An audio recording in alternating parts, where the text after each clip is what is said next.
good afternoon, good night. How you doing? This is MCM and you're listening to You're Probably Right. Today we are going to have a serious conversation. Well, maybe not a serious conversation, but there's going to be a serious talk happening here. Now, of course, I'm only doing the talking, but just stay tuned.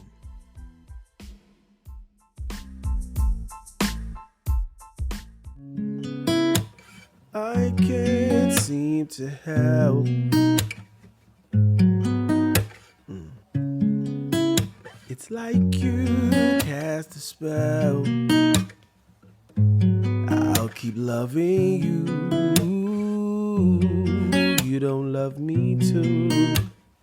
But I won't cry it. I'll just sing a lullaby.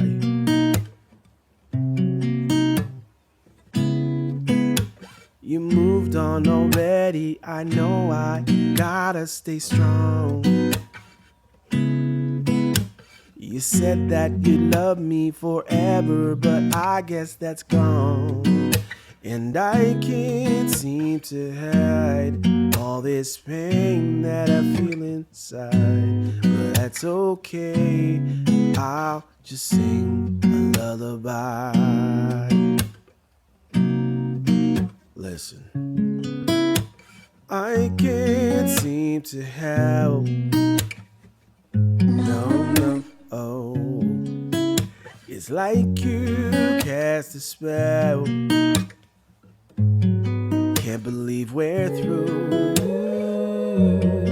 You win and you lose.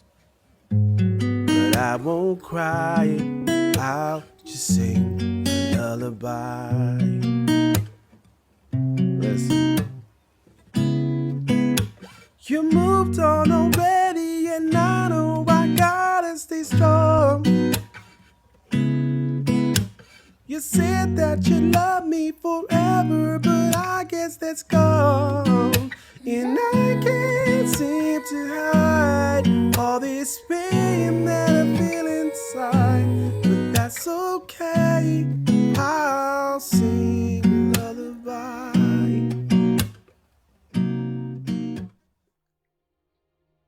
Hey, what's up, y'all? It's MCM, and you're listening to You're Probably Right podcast, where everything is okay. It's funny, like in your own voice. I assume everybody has to, right? Isn't it like your name? Although people do change their names. I was thinking that, maybe not. I don't know, whatever. But I know that people change their names, but obviously you can't change your voice. So I guess you could. I could just all of a sudden start talking like this, and people will be like, is this the same person we were just listening to? And I'd be like, no, that ain't the same person you're listening to. Anyhow, I'm just messing with y'all. Okay, here we go. So remember, this podcast is for entertainment purposes only. It's just some fun, y'all. And if you learn something, great. If you don't, fine. If you think it's the best podcast you ever listened to and you want to subscribe or you want to give a rating on, say, Apple, fine. Whatever you want to do. Anyhow, this is episode 193. The Unwritten Rule of Life. Rules, actually. What no one told you. Now, obviously somebody possibly told you. Maybe one of them. No. Obviously, we all go through life with issues and situations and problems and triumphs and defeat.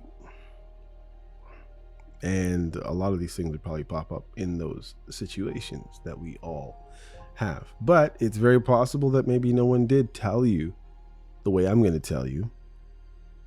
And it's also possible that I'm just telling you something that you already know, but you never looked at it maybe the same way. So that's kind of what I do here.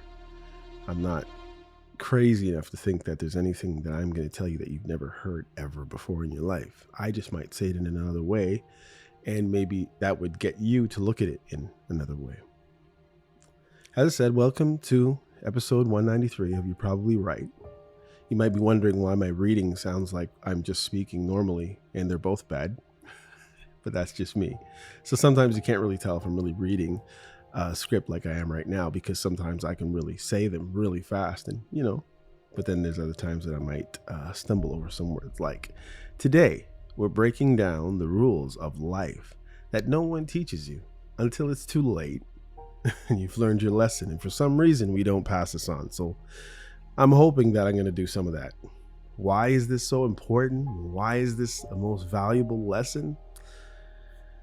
Well, when it comes to struggle, when we get through it, we've always, every single time learned something. Either we learned something new, or we learned that we needed to learn from our learning and actually ingest something, or we just learned that life is struggle and who knows what's going to happen next. But the point is, through struggle, why is this, or why is that the most valuable lesson? Because what did they say? They're going to say this in the most simplest way I can.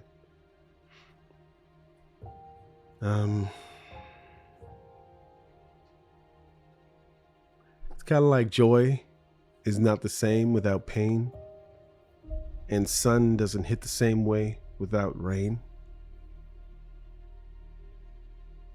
And winning doesn't seem to feel that great unless you've actually lost before. There's many people who've done many things and they haven't done bad at them. They've done well and they've won everything. But let that person lose one time and then win again. Maybe a champion, like a fighter or something. And compare the two different reactions, the feelings, the emotions. Because if you just never lost before, you just don't know what it feels like. You don't know how horrible it feels. The emotions that pour through you, and you don't know what you're going to do next, and you've wasted all this time. You get all of that from losing. You don't get that if you've just won all of your time, all of your life. And that's why sometimes, many rich people, they try not to leave too much money to their kids, because they know that, say, okay, just use small numbers. Say, no, I can't use small numbers. But if you gain a lot right from when you're born, you just have a lot. The chances of you doing better than the person who left you all that money without struggle, there's just not a chance. There's way more of chances that the person gives you enough to start and come up with ideas and maybe a little comfortable, that you have at least a little space to think. Because sometimes some of us who have a lot of great ideas don't get to try those ideas because it costs a lot to put an idea together. But anyways, I'm just saying, if you just compare the two, a kid who got everything that the parent had and then just lived life lavishly without struggling in any way, and then you pit that up against the one who maybe parent had it but just gives the kid enough to give him just a little space to think. Because I said before, ideas, we all have them. We've all probably had groundbreaking ideas, but how many of us have actually put them into action? And it's not necessarily because we're lazy, but in most cases, it's you just don't have the money to make it happen. It's kind of like listening to Kanye, what he said, "How, Sway? How? I don't got that kind of money." And then Sway was like, I tried my own. I had my own business. And he goes, "Well, what was the name? We don't know." He's like, "But it ain't no Ralph, though." Oh, man. Bottom line is, a little struggle is good. And I know I didn't explain that exactly. The kid that gets everything and the kid that gets just enough to get by, kind of. The comparison is kind of bad. But I think you probably get my idea. You know what I mean? I think you probably understand what I mean. Struggling helps us learn. Struggling sometimes pushes us further.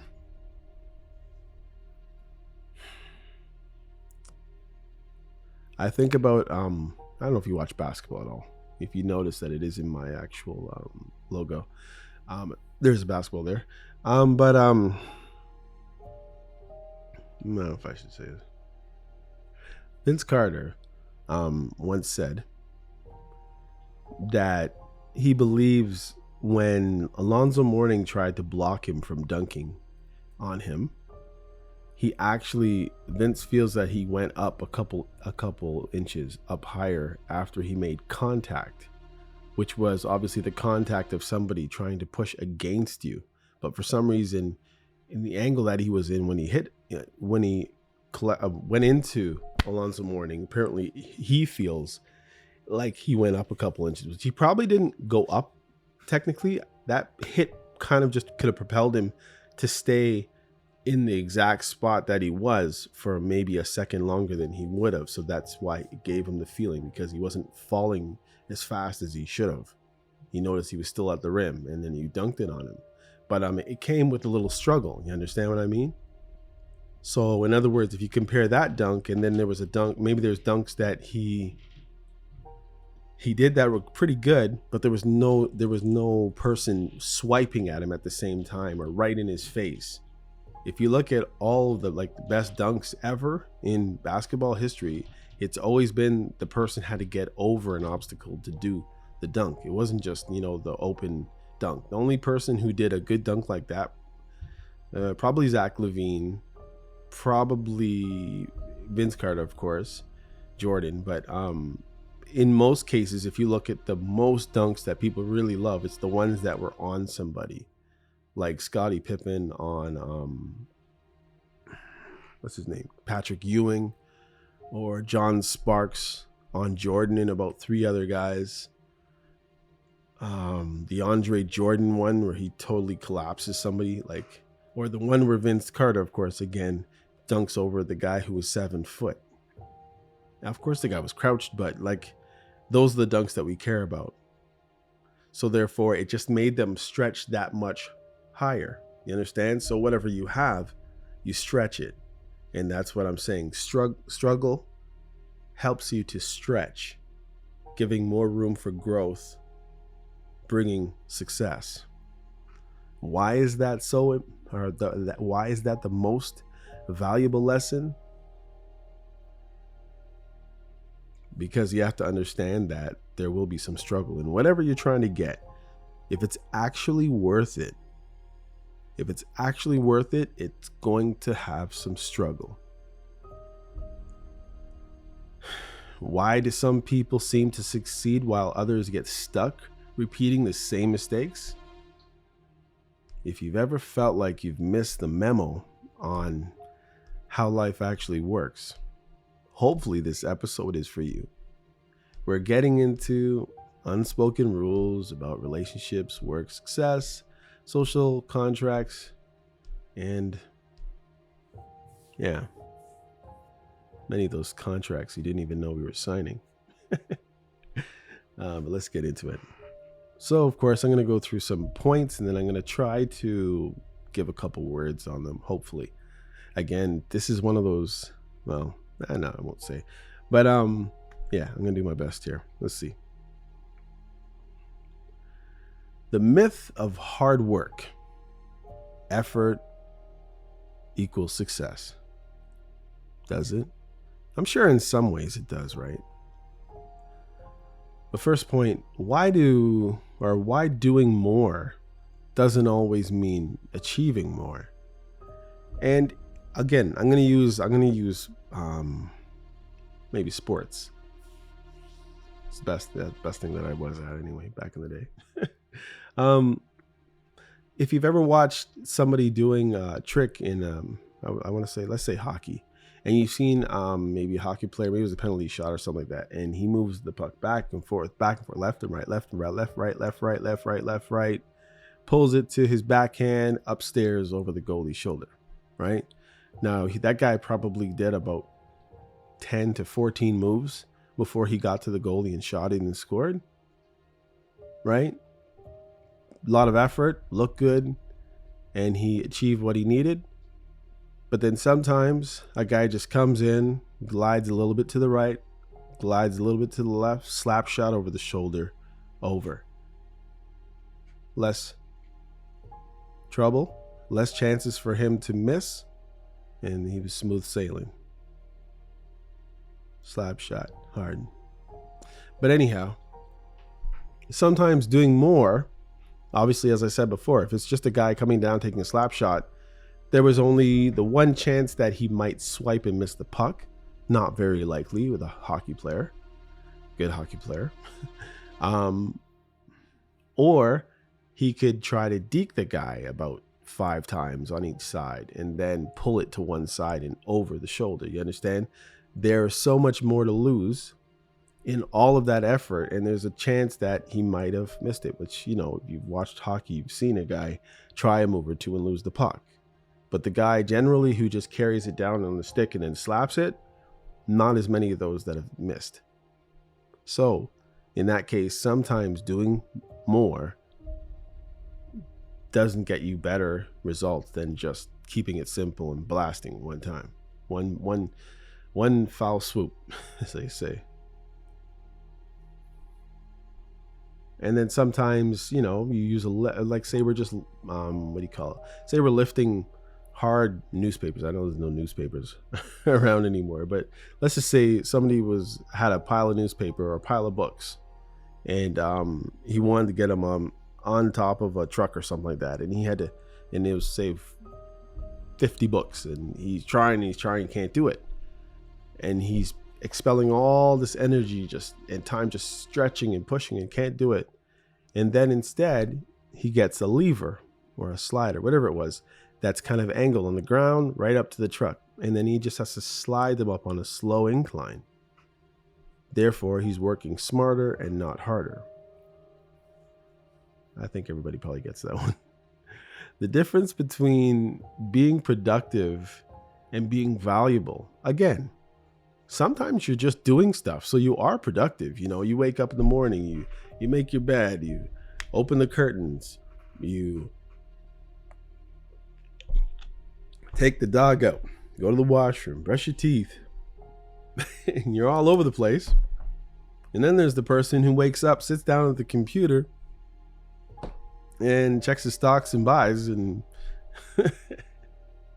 anyway, I guess those are two different situations. But as I said, there is a chance where you could technically just be doing a lot, and you're just going from here to here to here to here, but you're not really getting things done, but you are doing stuff.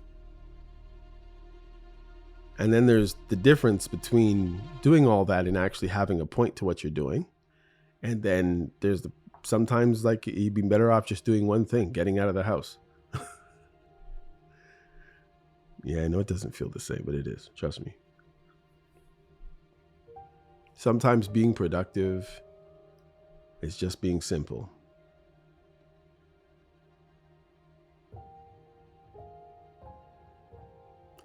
But being valuable, no matter what you're doing, being valuable is actually being able to enact change on something. You know what people always say, make yourself too valuable to be fired or dismissed or let go or broken up with, I suppose. The basic thing in life is that if somebody doesn't see value in you, you could be doing everything that you think you should be doing, and it might look amazing.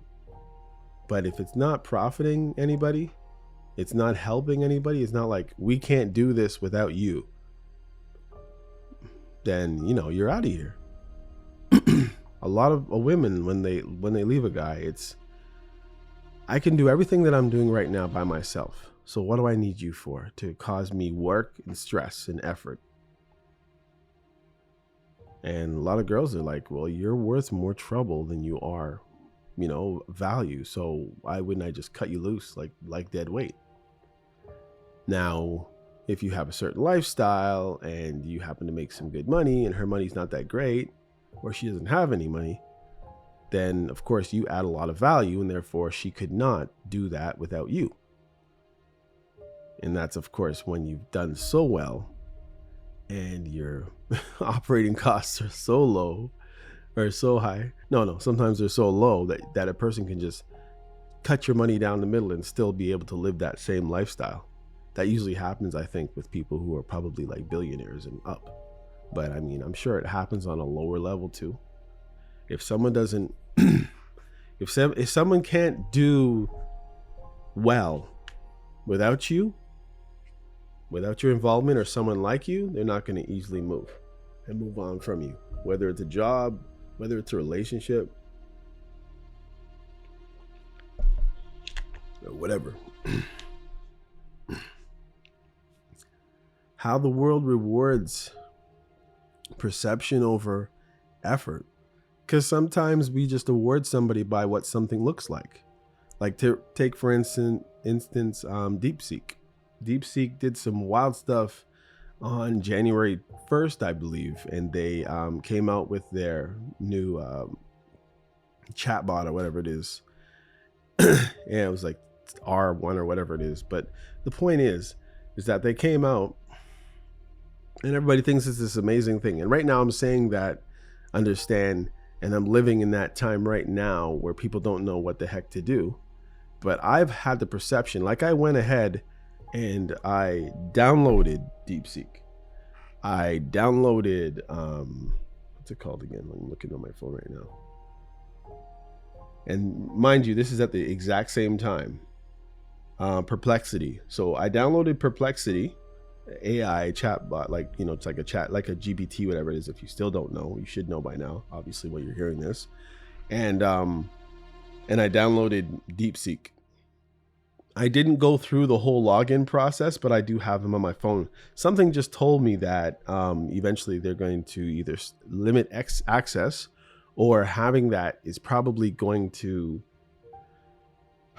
I think, you know, as this guy put it well, he said, probably whatever we do with it now, they're going to do against our kids, our offspring, our legacy, because we're going to help it, whoever that is, learn all this information, because they're getting all this information from all these websites, from all people's conversations and chats, and they're able to twist life and situations in 50 million different ways and understand so much stuff, but we're giving it to it. So that when it's somebody's at the helm of it, just trying to switch everything for bad, our intellect's not even going to be close. And that's why sometimes I look when the Bible says, in the last days, knowledge shall be increased. I think it says men will be going to and from the earth. Travel will be so much faster. And as you can see, it's faster. It was one time on feet and on canoe and on buggy and then on car and then on, you know, it goes on and on from there. But the bottom line is, I'm getting back to the point I was trying to say is that we've been honoring perception way more than effort. People have done all kinds of stuff over you know, history and not gotten much for it. And then there's people who maybe they have a Mercedes, they get a lot. Maybe they look like they're an athlete, they get a lot. So people work out to get just the perception, not to actually do anything, even though working out is hard.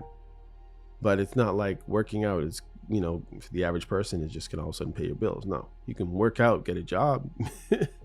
But just the perception, of course, what I'm saying is those people tend to attract opportunity, whether it's the opposite sex, whether it's a job opportunity. Many people, you know, because the way they look, they got picked for different things and got paid for it, right? If you're 7 foot, it'll at least give you a tryout, right? Because you look like you're a height, you know, at a height that we can use you in basketball until they see you play, and then they realize, you know, but you did get a flight and a couple meals out of it, new pair of shoes and a t-shirt.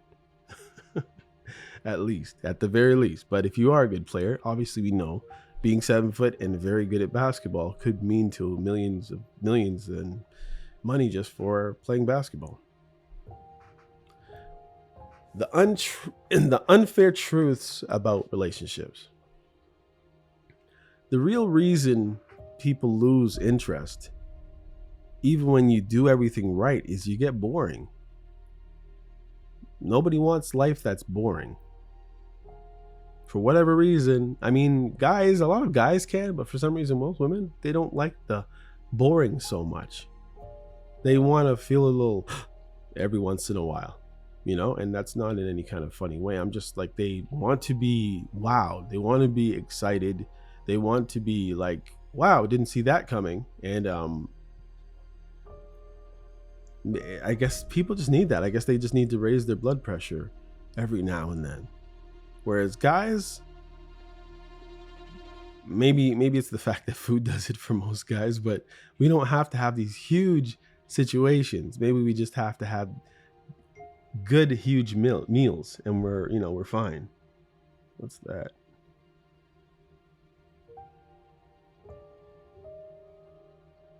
Oh, I don't know what that is. Not likely. Sorry, guys. And I think I lost my train of thought. Anyhow, along the same lines, when people don't get that amazing spark, they lose interest and they want to do something else because they want to get that spark. They want to be satisfied in that way. They want to feel, not the skin crawl, but they want to feel that you just drop 10 floors in a second on an elevator type of a feel. It makes life more interesting, and you feel so much more.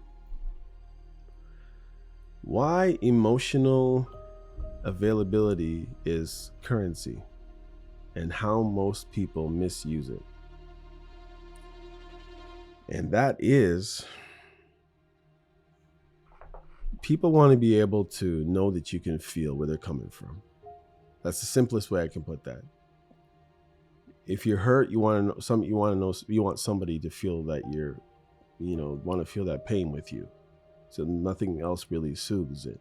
When you win, yeah, a lot of us say, man, if I had won $5 million, and it's like, you think, at least I had this, maybe you didn't, but I had the feelings. It's like, I wonder if this would be cool with nobody knowing, and I was just around, like, to run around like a Santa Claus and just do stuff for people, and like, where's all this guy getting his money? Where's this guy getting his money from? And do that for the rest of your life. Or would people rather, win the 5 million and everybody they know? Oh, sorry. I think I'd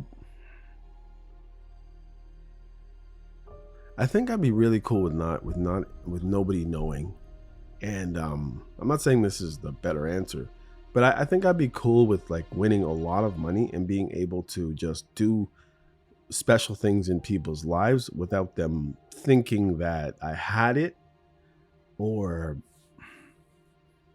think anything more of me just because I have something. Because we've all had opportunities before just because.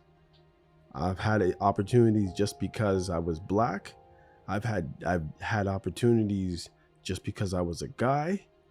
So, hey, would you like this? You'd probably like to use this at home. Maybe there's a woman right there who could have used it too, but they figured maybe it's a piece of machinery and she wouldn't like it. Well, she needed one. So, obviously it works in everybody's, I would say in everybody's life at some point. Maybe you look so fragile that the person that was going to punch you out didn't punch you out because you were so small. Do you understand? Like, even your negatives.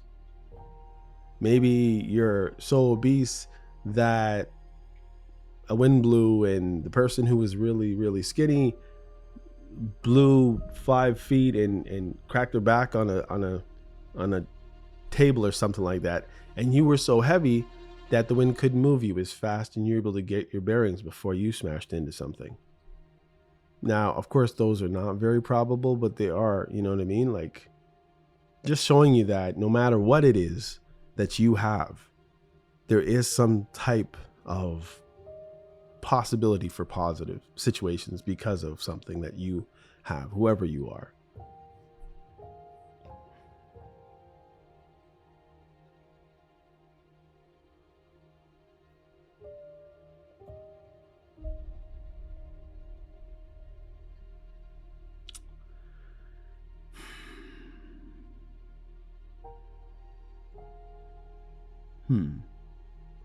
Yeah.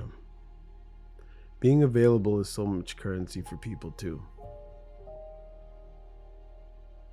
But most people misuse it.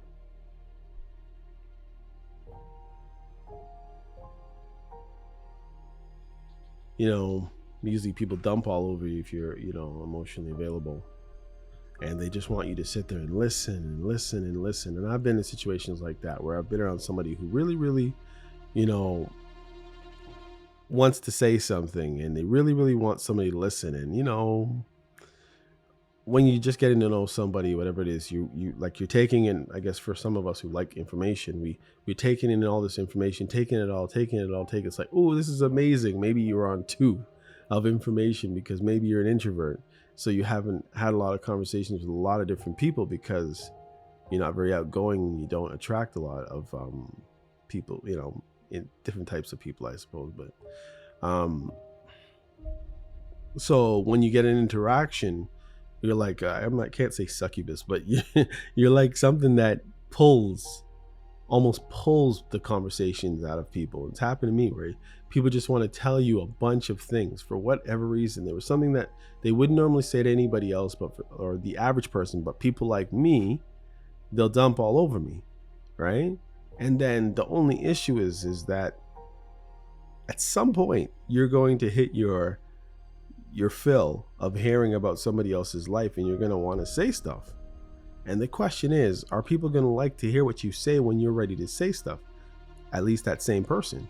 In most cases, you clash because this person is a chatterbox, or as I say, a babbling brook. And then they're going to want you to be like your old self. They're going to say, well, you don't really listen like you used to listen. Or I thought you were a better listener than you were. Maybe I was dreaming or something. It's not that you weren't, but it's just you reached your fill and you need to be heard. And you probably don't even need to be heard for that long for your stores to kind of deplete. But of course, generally in those situations, that person, the babbling brook person, probably never really gives you enough time in the relationship. Something usually gets destroyed, or there's a breakup, or a divorce, because you don't feel heard. And then you find somebody else, probably like the first dude, but in a little bit different way. And they're ready to listen for a while. So, of course, you break out. And then you break up. And then sometimes you go back to the first one. But anyways, that's a whole other story.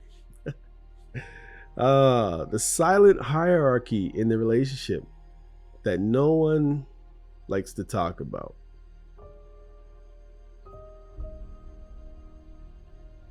There's usually someone in the relationship who has hand, as they say. Someone whose feelings or someone whose character will force the situation in a certain direction, no matter what, no matter if it's a male or a female.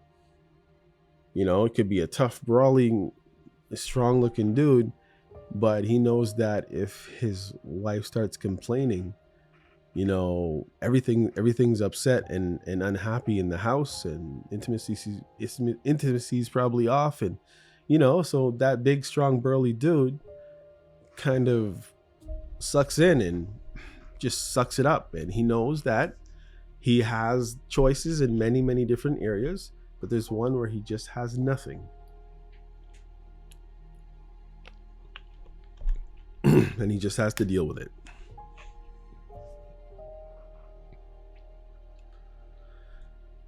The hidden cost. Let's see. The hidden cost of being too nice. People, why people being agreeable doesn't get you ahead. People think it does. Most of the time it gets you overlooked. Because people just see you as a person who's going to go along anyway. You're going to go along just to get along. You're not disagreeable. Your tendency isn't to question somebody and try to figure out and say, hey, maybe we should do it this way instead. You're more the, cup half full kind of, okay, let's go. Something can happen here. I know there's not as much as we used to have, but there's this much that we do have. That kind of a person. And that generally most people know that you're going to get along. So if they're trying to make maybe a decision where to eat, and there's 5 of you, they might count the other 3, but they're just going to assume that you're going to go along with whatever because you're that person. Hopefully that made sense. The psychology of respect, how people categorize you the moment they meet you. Yeah, it's kind of like kids. Kids do that. If you're a person and you work with kids or whatever, and you come in stern but polite, they tend to listen to you more. But if you come in all wishy-washy, almost like immature level of yourself, and almost somehow they can feel that they can see eye to eye, even though you're way taller, it's interesting.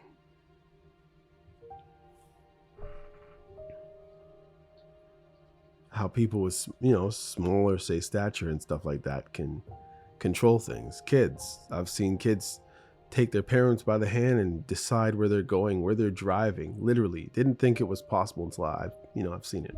Some people, when I hear people say, "Oh, or she rules her daddy" or whatever it is like that, I've really seen it. I've seen somebody drive their kid across a direction just because they were forcing them to somehow, like mind melding them. Respect goes far. And if people, the moment somebody meets you, if you look like, or you say something that, you have to be respected, they always tell you that if you go to jail, they always say you better strike and hit hard, because if you don't hit hard and strike, and you get no respect, and people will beat on you. So anyhow,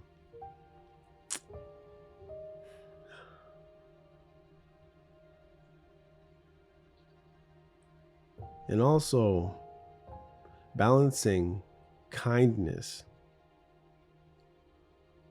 with maintaining power. When people just know that you're, like what I was saying earlier, you're polite, but you're firm. And you might chuckle, but it's going to take a bit. But and they know that when it means business, you're going to say what needs to be said, and you're going to be ready to do what needs to be done. And that's how you maintain power. But you're not too harsh. You're not a whip in anybody's back. You're not slaving anybody.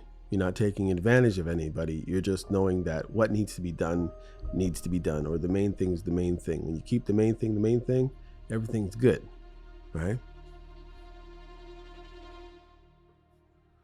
Social currency and how people use it against you. Why people strategically position themselves in a friendship and a network. And that's usually, like, a lot of people do it. It's like when you meet somebody at a wedding or something like that, they'll say, "Hey, how you doing?" Somebody will say, "Yeah, this is such and such." And you'd be like, "Oh, this is such and such." And he goes, "Hey, how you doing, such and such? I'm such and such. So what do you do?" And depending on what you do, a lot of the time you're going to invite yourself into different types of networks. And usually it's like-minded people, right? Birds of a feather. And it's kind of like when somebody said, they said that the reason why, I'm sure you've heard this by now, probably Jordan Peterson said it, about the zebras. And the reason why they can live so well, even though I think the lion is faster and all kinds of stuff are different, why they should be taken down easily by a lion. But when they all run around in networks of friendship or a herd, all the stripes, even right straight across their face and everything, they meld into each other. So then it's hard for a lion to pick out one. The way they pick them out usually is by a funny movement will be happening, like a limp, because there's something, or it's old, so it's slow, so it hangs back. But strategically, people position themselves in a herd or a network of friends, of people that can possibly help them or save them from something bad happening. It's kind of like, you don't really like these people, but you'd rather walk with 5 people that you don't know when you're all trying to get to the same place, even though you don't like any of them. rather than just to walk by yourself of people that you do like without anybody.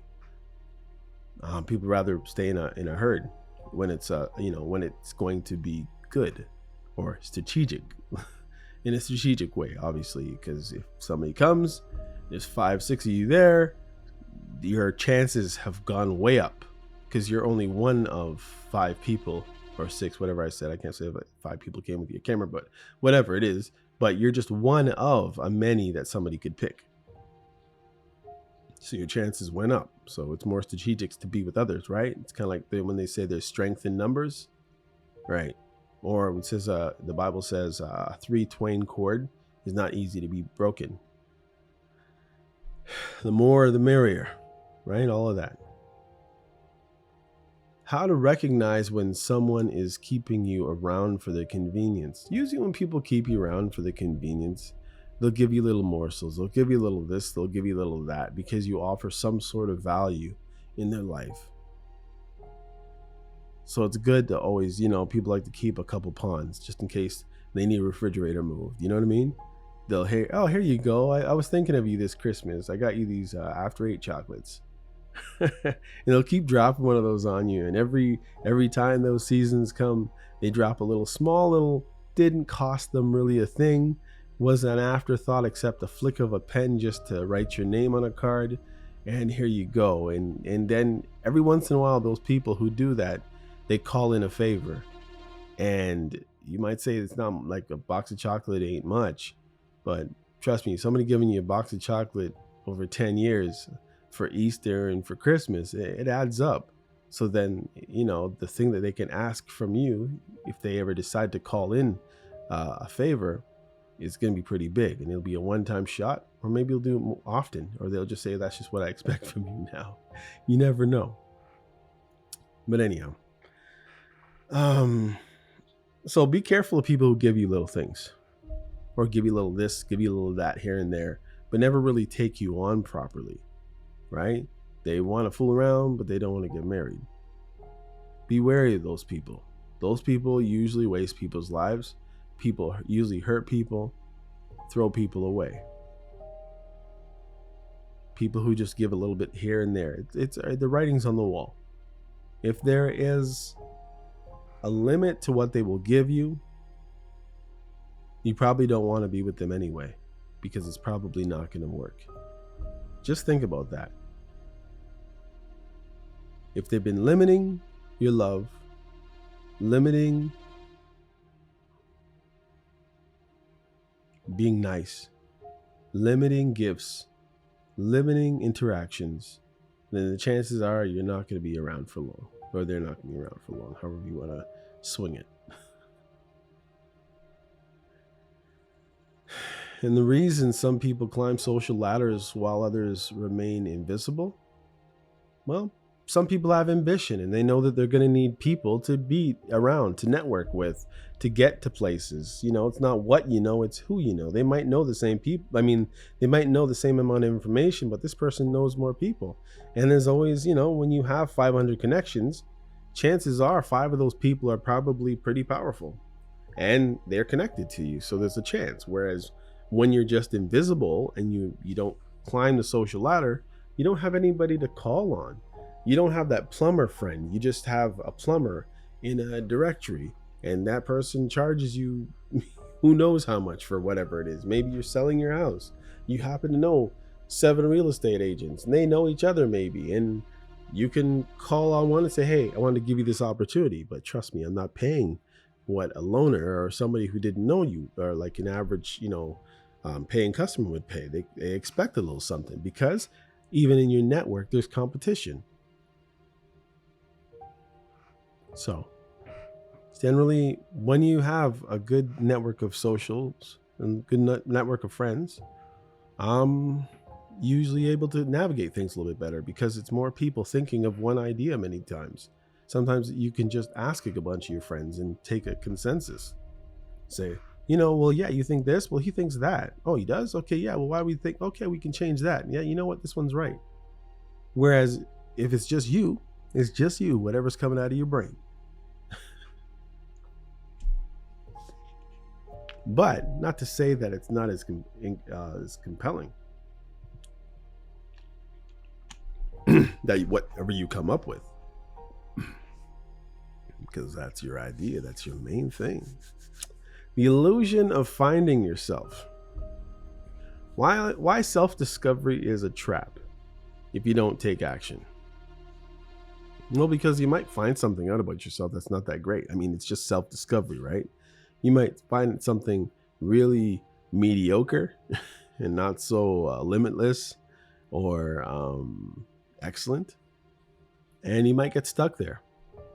That's my best answer to that. And then maybe it's just this thing where you just want to do more and more and more, and you can't stop until it really looks bad or it really turns out bad for you. It's like one person getting a tattoo and they, you know what? Yeah, I really do like tattoos. Another one, I really do. And they keep doing it. Next thing you know, it's going all down their body, straight up in their neck, on their scalp, and all around their eyes. And, you know, there's that person, that tattoo man or whatever it is, with how many different tattoos he had. But obviously that's an extreme. But sometimes you can just get stuck on self-discovery, because eventually you're just focusing on yourself and you're not really focusing on God, and you're not doing things that you should be doing. You're just focusing on yourself, so that you're so focused on yourself that you're missing others pass by.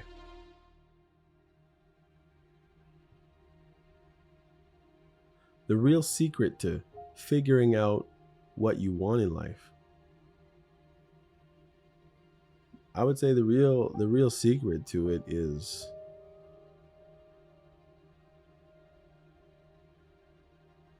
figuring out what you don't like. And that's just trying one thing at a time. You never know when you might have a knack for something, or a really, really amazing desire or satisfaction with something.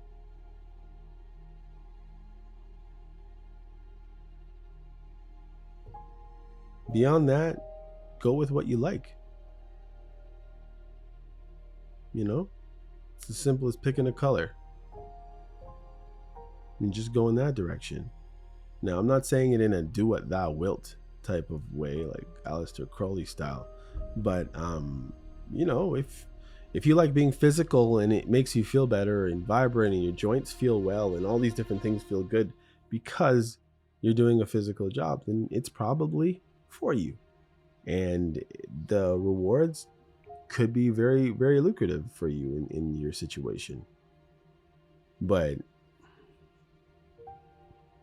just living life and being open to change. Because if you're open to life, then you're going to do different things. And if you're open to change, if you have to change, you'll change. And you know, might find yourself in a really good spot. And a lot of times, as people say, your gifts find ways for you. Ways, prosperities, prosperity. It's kind of like being 7 foot, right? Not going to all be 7 foot, but maybe there's something in you that's 7 foot in some direction of your life, or some situation or skill, character, voice, body size, could happen. Maybe your ability just to concentrate. And why overthinking kills progress, and what to do instead. I already answered that. Just one thing at a time. Just one thing at a time. I mean, unless you're playing checkers. No, unless you're playing chess. And even checkers, really. You don't have to be 4 steps ahead, because it's not. People say that, the stuff's not chess. I mean, this stuff's not checkers, it's chess. But sometimes it isn't. Sometimes it's just doing. You have all these things that are clamoring in your brain, and I got to get this and I got to get this. But if you pan out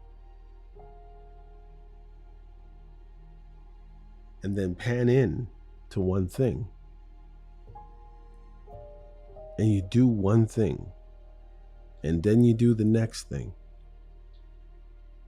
only focusing on one thing at a time, for real, not just saying it. Start with the easy, move on to the more difficult. Are you working hard or working smart? And do you know the difference? I try to. And I think the times when I really work hard or work hard and long, it's because that's exactly what I want to do in those situations. Because sometimes you get invested in something that's difficult, but generally those things that you struggle for, when the end is there and success is there, it's just so amazing. Have you ever been used in a friendship or relationship without realizing it? Without realizing it? Probably not the way I am. I'm usually more overly suspicious than under suspicious. So yeah, I've been there. I've been the so-called bigger friend. I was like, hey, I'm gonna go pick this up. You feel like coming? I'm like, sure. And then a few situations, a few, hey, you want to come? Sure. Conversations, and I realized I'm there for protection. And it was the early times of Kijiji, and this person didn't really want to go just have a burger or eat ice cream or just travel the subway. They actually wanted me there so they could do the swap out for the money for their item or whatever it is, and they wanted to make sure they didn't get beaten up. But they just didn't say it. They say, hey, you want to come over here? Let's go over here.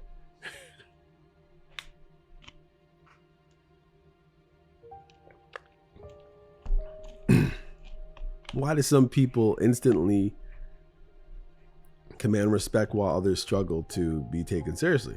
Because, as I said, they stay firm, they say what needs to be said, but they're not overly harsh with it, and they don't take advantage. Straightforward, but nice, appropriate, polite. What's one hard truth about life you learned too late?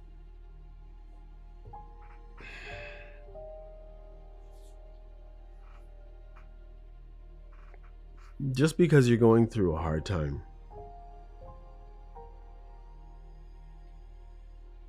it doesn't give you the right to fold your cards. Sometimes it makes sense to bluff when all you have is a bluff. Sometimes you have to take that chance when all you're going to do is have that one chance. If things go wrong, that's it. If things go right, not a great chance, but everything comes with it. Taking those chances.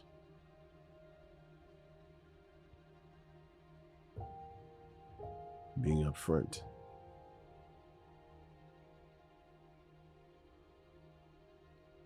Being honest.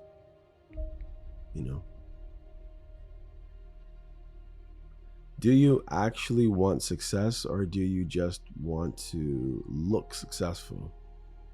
I'd rather be successful.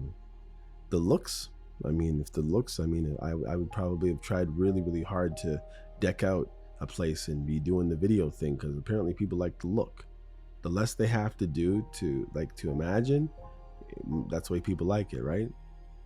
In other words, they like to take the story, be told the story is cool, but better than be told a story is to sometimes read a story, look at the words of the story, and really take that in, because there's some visuals now. More than that, they'd like to be told a story, say on radio, and with sound effects. So now you got sound effects, you got sound, you got understanding, memory, you got music. Like, there's a whole bunch of different stuff comes. Then you throw in a TV, right? Then it gives you a whole bunch of different things. An amazing picture now. So your eyes are in there now. Now you're looking, and now you can even virtually, not virtually, but in your memory, you can memorize what you saw that day. And people have fun with the memories all the time.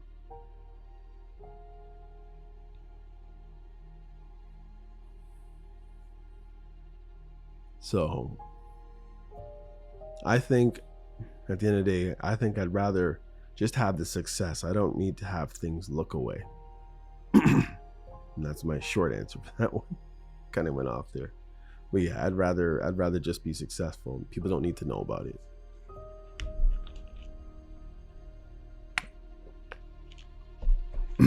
I'd rather have the car that drives like a Mercedes but doesn't look like a Mercedes. And nobody know that it's a Mercedes. Think it's a little junk box. But it isn't. Are you chasing love or are you chasing validation? None. Not chasing any love from anything, and I'm certainly not looking for validation from anyone. I think the moment you do, you start to pay more of whatever it is, whether it's money, whether it's time, whether it's pain. When you chase. When you don't chase, you'll have your eyes open and you'll really take in the information that you've been given and make your decisions accordingly.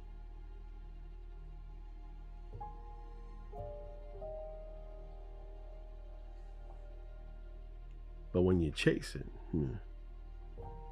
then you lose all the power. And that's where the hierarchy dynamic comes in. Have you ever stayed in a relationship because it was comfortable? Yeah, but that never usually lasts for me. I can't just be there because I'm comfortable. There has to be more to it. Eventually, the comfortable even seems uncomfortable. You ever gone on a plane or one of those long buses and they have these amazingly luxurious, comfy seats? It starts to get on your nerves after about 2 hours, no matter how soft it is. It'll be at some points, it won't be soft enough, or it'll be too soft.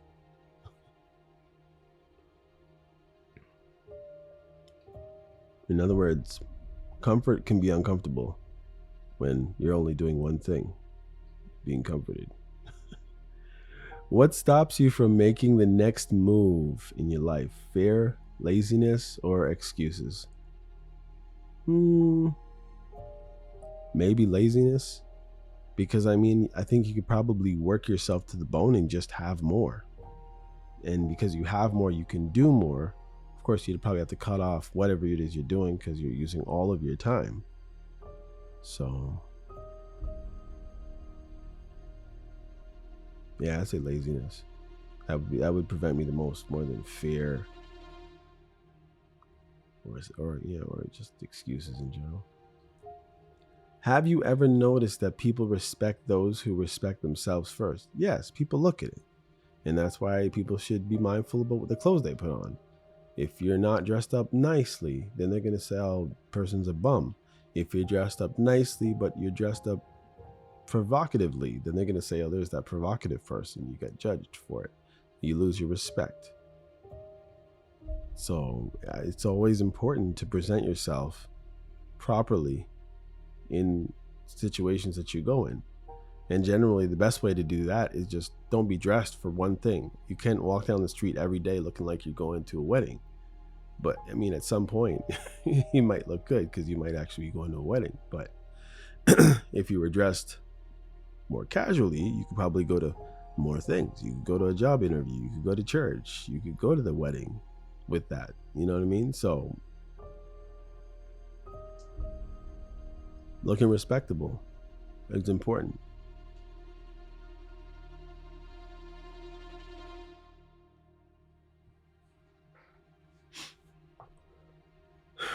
Are you reacting to life or designing your own path? The only thing I would say that is we don't make our own path. I believe God does. I believe God is sovereign over everything. The Lord of the Bible is sovereign. So,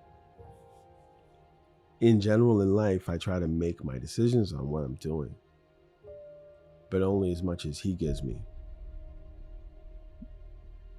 Rather than saying that I must go this way, I will be like, okay, I'm going this way. But if something happens and I need to reevaluate my direction, I will reevaluate. I won't just be stuck and going in one direction.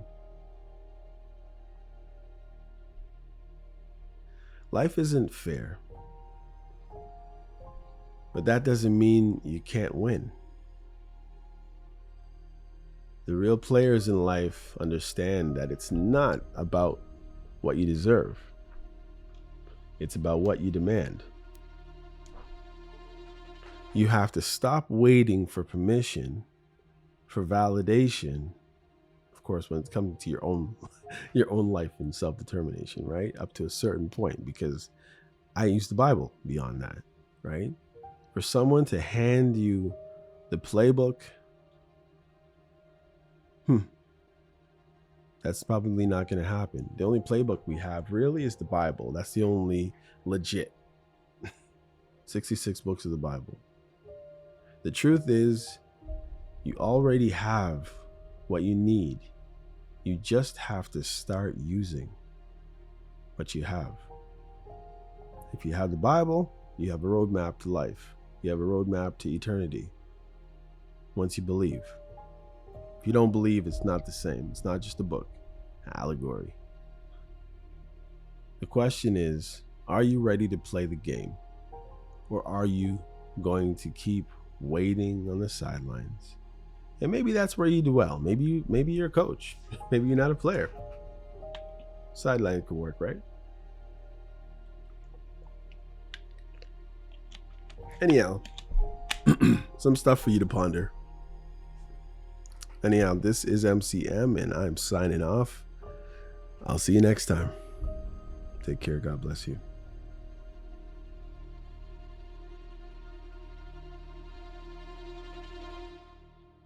Oh yeah, before I go, remember, if you have any questions you want to ask or maybe you have a topic that you want me to talk about, you can email me at yprpodcast@gmail.com. Take care. Hey, come check out You Probably Right podcast. Society is getting more unpredictable every day, but at the same time, predictable in its unpredictability. Say that 4 times real fast. Come with me as I attempt to find clarity in all the fog while staying way outside the box and kicking the box way down the road with my size 12 docs. I use the Bible, experience, education, fortune, misfortune, life's lessons, life's mistakes to sort through all the mess. I talk about news, God, God, self-help, sports, sickness, health, music, parenting, love, humbleness, hurt, pain, joy, and all the things that might make you say, I never thought of it that way. Hopefully, anyway.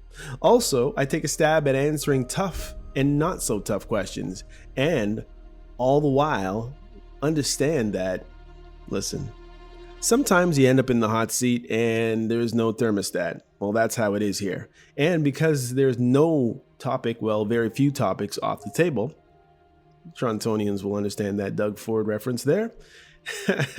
Hopefully the podcast will be helpful and uplifting. And hey, maybe you'll find your own private Idaho here somewhere. Hope to see you soon.